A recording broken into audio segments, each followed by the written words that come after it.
नमस्कार साथियों, कैसे हैं आप? उम्मीद करते हैं अच्छे ही होंगे। आपने अभी तक हिंदी व्याकरण में पद को देखा है। पद किसे कहते हैं? संज्ञा, सर्वनाम, क्रिया, विशेषण, इतने तथ्यों को आपने देख लिया है। तो अब अव्यय बचा हुआ है, तो अव्यय के बारे में पढ़ेंगे। आज इस वीडियो में हम अव्यय के बारे में डिस्कस करेंगे। तो अव्यय क्या होता है, अव्यय किसे कहते हैं? तो सबसे पहले आपने जो देखा वो है संज्ञा। संज्ञा देखा है। संज्ञा के बाद आपने सर्वनाम के बारे में पढ़ा है। सर्वनाम, विशेषण, उसके बाद आपने पढ़ा क्रिया, और इस वीडियो में आप पढ़ने वाले हैं अव्यय के बारे में। अव्यय क्या होता है, किसे अव्यय कहेंगे आप, किन शब्दों को अव्यय कहेंगे? अच्छा, ये जो आप देख रहे हैं 5 भेद, संज्ञा, सर्वनाम, विशेषण, क्रिया और अव्यय, ये सभी पद के भेद हैं। पद के भेद हैं। यानी आपसे कहा जाए पद के कितने भेद होते हैं, तो पद के 5 भेद होते हैं: संज्ञा, सर्वनाम, विशेषण, क्रिया और अव्यय। आपने संज्ञा के बारे में देखा कि अगर किसी का नाम है तो संज्ञा हो जाता है। आपने देखा कि अगर नाम के स्थान पर कोई शब्द प्रयोग करते हैं तो उसे सर्वनाम कहेंगे, और संज्ञा और सर्वनाम की विशेषता बतलाने वाले शब्द को विशेषण कहेंगे, और ऐसे सभी शब्द जिनसे कार्य का करना या होना पाया जाएगा वह क्रिया कहलाएगा। तो अव्यय क्या होता है, अब इसके बारे में पढ़ेंगे आप। एक और बात बताएं आपको कि अगर संज्ञा, सर्वनाम, विशेषण और क्रिया की बात होगी तो इनके शब्दों में परिवर्तन हो सकता है। किस आधार पर? लिंग, वचन, कारक के आधार पर परिवर्तन हो सकता है। तो इस परिवर्तन के कारण इसे विकारी बोलते हैं, विकारी शब्द है। जबकि अव्यय में परिवर्तन नहीं होता है, इसलिए इसे अविकारी शब्द बोलते हैं। अविकारी शब्द बोलते हैं। तो आप यहां कह सकते हैं कि पद के तो 5 भेद होते हैं: संज्ञा, सर्वनाम, क्रिया, विशेषण, अव्यय। लेकिन अगर विकार के आधार पर शब्दों के भेद की बात की जाए तो 2 भेद होंगे। शब्दों के विकार के आधार पर 2 भेद होते हैं, एक विकारी और दूसरा अविकारी। और विकारी शब्दों में संज्ञा, सर्वनाम, विशेषण, क्रिया आ जाता है, जबकि अव्यय को अविकारी शब्द कहते हैं। अविकारी का मतलब जिसमें विकार न उत्पन्न हो। विकार मतलब परिवर्तन न हो। विकार मतलब क्या होता है? परिवर्तन न हो। किस आधार पर? लिंग के आधार पर कोई बदलाव ना हो, या वचन के आधार पर कोई बदलाव ना हो, कारक चिन्ह के आधार पर कोई बदलाव ना हो। लिंग, वचन, कारक का प्रभाव नहीं पड़ता है। किस पर नहीं पड़ता है? अव्यय पर नहीं पड़ता है। तो चलिए अव्यय के बारे में विस्तार से चर्चा कर लेते हैं। अव्यय क्या होता है इसको देख लेते हैं।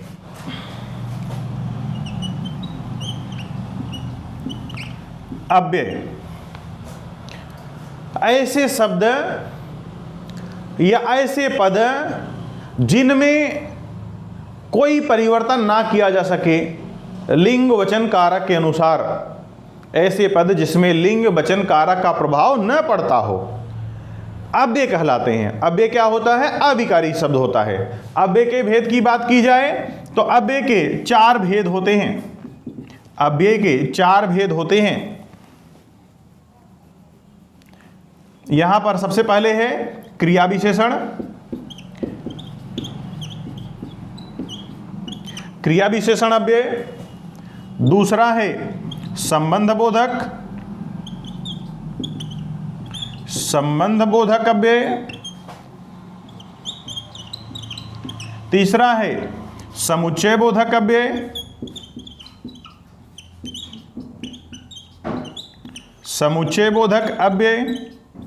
और इसके बाद चौथा विशेषण है आपका विस्मयादि बोधक अव्यय। चौथा अव्यय आपका है विस्मयादि बोधक अव्यय।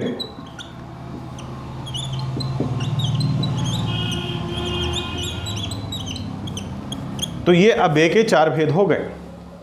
अव्यय के भेदों की बात की जाए तो क्रिया विशेषण पहला भेद, दूसरा क्या है? संबंध बोधक अव्यय, तीसरा समुच्चय बोधक अव्यय, और चौथा है विस्मयादि बोधक अव्यय।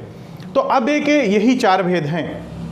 अब क्रिया विशेषण किसे कहेंगे, संबंध बोधक किसे कहेंगे, समुच्चय बोधक किसे कहेंगे, या फिर विस्मयादि बोधक अव्यय किसे कहेंगे? तो चलिए अब एक एक करके हम सभी के बारे में चर्चा कर लेते हैं। क्रिया विशेषण अव्यय। क्रिया विशेषण अव्यय क्या कहलाता है, किसे कहते हैं? ऐसे अव्यय शब्द जो क्रिया की विशेषता बतलाते हो। क्रिया क्या है? जिनसे कार्य का करना या होना पाया जाता है। क्रिया किसे कहते हैं? जिनसे कार्य का करना या होना पाया जाता है, जैसे जाना, खाना, उठना, जैसे उठना, बैठना, दौड़ना, ये सभी क्या है शब्द? ये सभी शब्द जो है क्रिया है। अब इनकी विशेषता, अगर कोई शब्द ऐसा है जो इनकी विशेषता बतला रहा हो, क्रिया विशेषण कहलाएगा। जैसे अगर हम कहें जाना शब्द में जोड़ सकते हैं धीरे धीरे, धीरे धीरे। किस प्रकार जाना? धीरे धीरे जाना। खाना कह सकते हैं अत्यधिक खाना या अधिक खाना। श्याम अधिक खाता है, रोहन धीरे धीरे जाता है। अब कह सकते हैं प्रतिदिन, प्रतिदिन। अब हम कह सकते हैं कि मोहन प्रतिदिन उठता है या मोहन प्रतिदिन सुबह उठता है, यानी उठने की विशेषता हो गई, प्रतिदिन उठता है। ऐसे दौड़ना है तो तेजी से, तेजी से दौड़ता है। अब कोई व्यक्ति का नाम ले लीजिए, वह तेजी से दौड़ता है। यहां आप देख रहे हैं कि जाने की विशेषता है धीरे धीरे, खाने की विशेषता है अधिक, उठने की विशेषता है प्रतिदिन, ऐसे दौड़ने की विशेषता है तेजी से। तो ये धीरे धीरे, अधिक, प्रतिदिन और तेजी शब्द क्या है? ये क्रिया विशेषण शब्द हैं, यानी क्रिया की विशेषता बतला रहे हैं। इन्हीं क्रिया के बारे में इधर समझाया जा रहा, बताया जा रहा है कि कैसा दौड़ रहा, तेजी से दौड़ रहा है। किस प्रकार से उठता है? प्रतिदिन उठता है। यहाँ कितना खाता है? अधिक खाता है। जाता कैसे है? यहाँ धीरे धीरे जाता है। यानी आप ऐसे सभी शब्दों को क्रिया विशेषण कह सकते हैं जो क्रिया के बारे में उल्लेख कर रहा हो, क्रिया के बारे में समझा रहा हो, बता रहा हो, क्रिया की विशेषता बतला रहा हो। तो क्रिया की विशेषता बतलाएगा तो क्रिया विशेषण अव्यय कहलाएगा। यहां पर क्रिया विशेषण अव्यय आप समझ चुके हैं। क्रिया विशेषण अव्यय वे अव्यय पद हैं जो क्रिया की विशेषता बतलाते हो। जैसे धीरे धीरे जाना में धीरे शब्द, अधिक खाना में अधिक शब्द, प्रतिदिन उठना में प्रतिदिन शब्द और तेजी से दौड़ना में तेजी शब्द क्रिया विशेषण है। ऐसे ही संबंध बोधक अव्यय के बारे में देखिए। संबंध बोधक नाम से पता चल रहा है कि संबंध स्थापित हो रही है। किनके बीच संबंध स्थापित हो रही है? तो संबंध बोधक अव्यय में जब भी संबंध स्थापित होगा तो संज्ञा और सर्वनाम के बीच होगा, संज्ञा और सर्वनाम के बीच होगा। सर्वनाम शब्द हो या संज्ञा शब्द हो, इनके बीच संबंध स्थापित हो सकता है संज्ञा का संबंध संज्ञा से हो सकता है सर्वनाम का संबंध सर्वनाम से हो, या संज्ञा का संज्ञा शब्द का संबंध सर्वनाम से हो, या सर्वनाम शब्द का संबंध संज्ञा शब्द से हो। यानी इन दोनों के बीच संबंध होगा। आप इसकी परिभाषा ऐसा इस प्रकार कह सकते हैं कि वे शब्द जिनसे किसी संज्ञा या सर्वनाम का संबंध किसी दूसरे संज्ञा या सर्वनाम से होता है, वे संबंध बोधक अव्यय कहलाते हैं। यहां पर संज्ञा और सर्वनाम के बीच संबंध स्थापित होना चाहिए। जैसे पर शब्द है, पर, में, तक, तक, का, ये सभी शब्द क्या हैं? पहले। ये सभी शब्द क्या हैं? संबंध बोधक अव्यय हैं। बाद में, बाद में। जैसे हम एक एग्जाम्पल लेकर चलें, अगर एक एग्जाम्पल इस प्रकार लिखें कि कौवा पेड़ पर बैठा है, कौवा पेड़ पर बैठा है। वाक्य का अर्थ समझ पा रहे हैं आप? एक कौवा है, वो एक पेड़ पर बैठा हुआ है। कौवा जो है किसी एक पेड़ पर बैठा हुआ है। एक कौवा शब्द क्या है? किसी का नाम है, पक्षी का नाम है। तो नाम होने पर यह संज्ञा कहलाएगा, नाम होने पर संज्ञा कहलाएगा। और ऐसे पेड़ शब्द है, पेड़ क्या है? किसी का नाम है, संज्ञा कहलाएगा। पर है, अब पर शब्द के बारे में अभी देखिएगा, पहले आप आगे देखिए। बैठना, बैठना क्या है? क्रिया है। बैठना क्या है? क्रिया है। अब ध्यान दीजिए, अगर इसी पर शब्द को हम हटाएं तो आपको क्या इस वाक्य का अर्थ समझ में आ रहा है? अगर इस पर को हटा दें हम तो आप पढ़िए क्या लिखा हुआ है, कौवा पेड़ बैठा है। कौवा पेड़ बैठा है, अर्थ नहीं समझ में आ रहा है, संबंध ही नहीं हो रहा है कौवा और पेड़ के बीच में। तो कौवा क्या है, संज्ञा, पेड़ क्या है, संज्ञा, इनके बीच संबंध स्थापित कौन कर रहा था, इनके बीच संबंध स्थापित कर रहा एक शब्द है जिसका नाम है पर। पर शब्द इनके बीच संबंध स्थापित कर रहा है। तो ऐसा सभी शब्द, ऐसे सभी शब्द जो संबंध स्थापित करते हैं कि इनके बीच में संज्ञा के साथ संज्ञा का, दो संज्ञाओं के बीच में, दो सर्वनामों के बीच में, या संज्ञा का सर्वनाम से, सर्वनाम का संज्ञा से, किसी भी प्रकार से अगर वो संबंध स्थापित कर रहे हैं संज्ञा और सर्वनाम के बीच में, तो संबंध बोधक अव्यय कहलाते हैं। जैसे आप यहां देख रहे हैं, यहां कौवा और पेड़ इनके बीच में संबंध स्थापित हो रहा पर शब्द के माध्यम से। अगर पर शब्द के माध्यम से इनके बीच संबंध स्थापित हो रहा है तो यह शब्द संबंध बोधक कहलाएगा। आसान है, केवल आपको देखना है कि कौन सा शब्द संबंध स्थापित कर रहा है या नहीं कर रहा। जैसे यहां पर शब्द संबंध स्थापित कर रहा था, संबंध स्थापित कर रहा है तो संबंध बोधक अव्यय कहलाता है। संबंध स्थापित, इतना ध्यान रखना है संबंध बोधक अव्यय में कि वह संज्ञा या सर्वनाम के बीच ही संबंध स्थापित करे। जैसे वह कुर्सी पर बैठी है, जैसे वह कुर्सी पर बैठी है, हमने शब्द लिख दिया वह कुर्सी पर बैठी। वह क्या है, किसी के बारे में कहा जा रहा है, किसी के नाम के स्थान पर प्रयोग किया गया है तो सर्वनाम शब्द हो जाएगा, सर्वनाम शब्द हो जाएगा। कुर्सी क्या है, किसी वस्तु का नाम है तो नाम होने की वजह से इसका नाम हो गया संज्ञा। अब यहां बैठना आप जानते हैं क्रिया है, बैठना क्या है, क्रिया है। पर शब्द क्या है, वह कुर्सी बैठी है, अर्थ गलत हो जाएगा अगर पर को हम निकाल दें तो। यहां अर्थ स्पष्ट नहीं हो रहा, पर शब्द लगाने से इनके बीच संबंध स्थापित हो रहा है। और संबंध स्थापित होने के कारण से इसे हम कह सकते हैं संबंध बोधक है। पर क्या है, संबंध बोधक अव्यय है।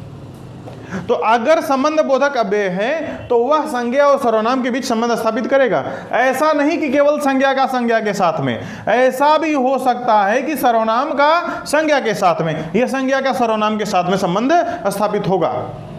तो यहां पर संबंध बोधक अव्यय जो आप देख रहे हैं, संबंध बोधक अव्यय का अर्थ ही है कि वह संबंध स्थापित करे संज्ञा और सर्वनाम के बीच में। तो इन शब्दों के माध्यम से संबंध स्थापित कर सकता है, या किसी भी शब्द के माध्यम से अगर संबंध स्थापित हो रहा है तो संबंध बोधक अव्यय वह शब्द कहलाएगा। अब देखते हैं समुच्चय बोधक अव्यय। समुच्चय बोधक अव्यय और संबंध बोधक अव्यय में ज्यादा अंतर नहीं है। अंतर केवल इतना है कि यह भी संबंध, यह संज्ञा और सर्वनाम के बीच संबंध स्थापित कर रहा है और वह वाक्यांशों के बीच संबंध स्थापित करता है, वाक्य या फिर वाक्यांशों के बीच संबंध स्थापित करता है। जैसे आपके सामने और शब्द है, और, परंतु, तथा, परंतु, तथा, लेकिन, लेकिन ये शब्द क्या हैं, ये शब्द समुच्चय बोधक अव्यय हैं। जैसे हम आपके सामने कहें एक वाक्य लिखकर कि राम स्कूल जा रहा था और गिर गया, और गिर गया। राम स्कूल जा रहा था और गिर गया। अब यहां समझिए, राम स्कूल जा रहा था एक वाक्य हो गया, एक वाक्य हो गया। इसके साथ एक उपवाक्य जोड़ दिया गया, किसके माध्यम से, और शब्द के माध्यम से। तो यह शब्द जोड़ने का काम कर रहा है। और शब्द क्या काम कर रहा है, यहां पर, यहां जो और शब्द दिया हुआ है इन दोनों के बीच संबंध स्थापित करने का काम कर रहा है, जोड़ने का काम कर रहा है। तो समुच्चय बोधक अव्यय में वाक्यांशों के बीच संबंध होता है। अब इसकी परिभाषा इस प्रकार है कि ऐसे शब्द जो किसी वाक्य या उपवाक्य का संबंध किसी दूसरे वाक्य या उपवाक्य से करते हैं। अगर किसी वाक्य या उपवाक्य संबंध किसी दूसरे वाक्य या उपवाक्य का से इन शब्दों के माध्यम से होता है या किसी शब्द के माध्यम से होता, तो वे सभी शब्द समुच्चय बोधक अव्यय कहलाएंगे। यानी ऐसे शब्द जो किसी वाक्य या उपवाक्य का संबंध स्थापित करते हैं, जो किसी वाक्य या उपवाक्य के बीच में संबंध स्थापित करते हैं, समुच्चय बोधक अव्यय कहलाते हैं। जैसे और शब्द हम ले, सोहन घर गया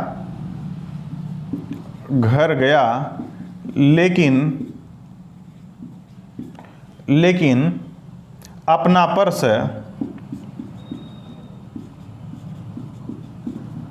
यहीं भूल गया।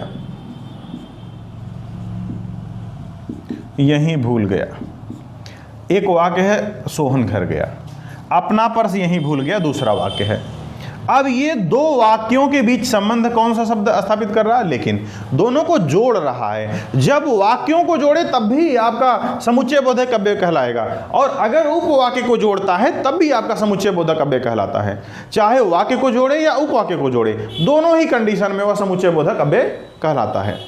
तो अगर और शब्द, परंतु शब्द, तथा शब्द और लेकिन शब्द या अन्य शब्दों के माध्यम से अगर किसी वाक्य या उपवाक्य के बीच संबंध स्थापित हो रही है तो वे सभी शब्द समुच्चय बोधक अव्यय कहलाएंगे। आगे देख लीजिए विस्मयादि बोधक अव्यय। विस्मयादि बोधक अव्यय ऐसे सभी शब्द जिनसे हर्ष, उल्लास, घृणा की भावना का बोध होता है। हर्ष, उल्लास, घृणा की भावना का बोध होगा। जैसे हम कह रहे हैं आपसे ओह, और एक बात ध्यान रखिएगा, जब विस्मयादि बोधक शब्द मिल जाए आपको, अव्यय शब्द मिल जाए, तो इसके बाद में विस्मयादि बोधक चिन्ह लगा होता है। जैसे ओह, शाबाश, शाबाश, अरे, आश्चर्य प्रकट कर रहे हैं, अरे, वाह वाह, वाह वाह। ये सभी शब्द क्या है? जैसे आप कुछ घृणात्मक वस्तु देख लेते हैं और कहते हैं छी छी कितना गंदा है, तो आप जब छी छी बोलते हैं तो उसके बाद जैसे आप कहते हैं छी छी, अब एक्सक्लेमेशन चिन्ह लगाएंगे, यानी विस्मयादि बोधक अव्यय का चिन्ह लगाएंगे, विस्मयादि बोधक चिन्ह लगाएंगे और उसके बाद कहेंगे अपने शब्दों को, वाक्य को उसके बाद रखेंगे, कितना गंदा है, शाबाश आपने बहुत अच्छा क्रिकेट खेला। यानी आप अपनी बात कहने से पहले एक शब्द का प्रयोग कर रहे हैं जिससे सुनने वाले के मन में हर्ष उत्पन्न हो रहा है। अगर सुनने वाले के मन में दुख उत्पन्न करना है, ओह बहुत बुरा हुआ, यानी आप उनसे कह रहे हैं बहुत बुरा हुआ, सामान्य रूप से भी कह सकते हैं, लेकिन ऐसे शब्दों को लगाने के बाद ऐसी भावनाएं उत्पन्न हो रही जैसा आप उत्पन्न करवाना चाहते हैं सामने के मन में, सामने वाले व्यक्ति के मन में ऐसी भावनाएं तत्काल उत्पन्न हो जा रही है। जैसे किसी को खुश करना है और उसने किसी परीक्षा में अच्छा नंबर ले आया है, तो आप केवल इतना कहें अगर कि आपने बहुत अच्छा नंबर लाया, तो वो कहा ठीक है, मतलब एक औसत शाबाशी उसे मिल रही है।